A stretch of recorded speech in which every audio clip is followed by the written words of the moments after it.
اللہ ذوالجلال فرمائیں گے اس وقت میں ایک بات تم سے کہتا ہوں، آج میں تم سے راضی ہوں، آج کے بعد تم سے ناراض نہیں ہوں گا۔ اللہ جس سے راضی ہوتا ہے اس کو جنت دیتا ہے، اللہ جس پہ راضی ہوتا ہے اس کو جنت دیتا ہے۔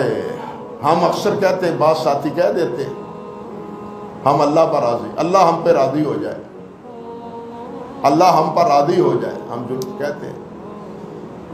بھائی ہمیں بھی سوچنا چاہیے کہ ہم اللہ پر راضی کتنے ہیں۔ اللہ کے بارے میں تو کہتے ہیں کہ اللہ ہم سے راضی ہو جائے، ہم اللہ پر راضی کتنے ہیں؟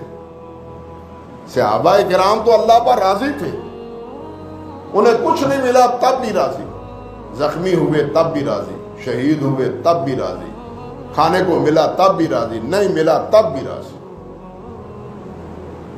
وہ تو راضی تھے اللہ رب العزت پر، وہ اللہ پر راضی تھے تو اللہ ان پر راضی تھا۔ ہم کہتے ہیں اللہ راضی ہو، اللہ راضی ہو جائے، بھائی ہم اللہ پر کتنے راضی ہیں؟ ہمیں بھی تو اپنے دامن میں یہ نگاہ نکال کے ڈال کے دیکھنی چاہیے۔ ہمیں تو بخار ہو جاتا ہے، ایک وقت کی روٹی نہیں ملتی، کوئی پشیمانی لاحق ہو جاتی ہے تو ہم حرف شکایت بن جاتے ہیں، شکایت شروع ہو جاتی ہے، گلے شکوے شروع ہو جاتے ہیں، لیکن وہاں گلے شکوے کا کوئی تصور ہی نہیں تھا۔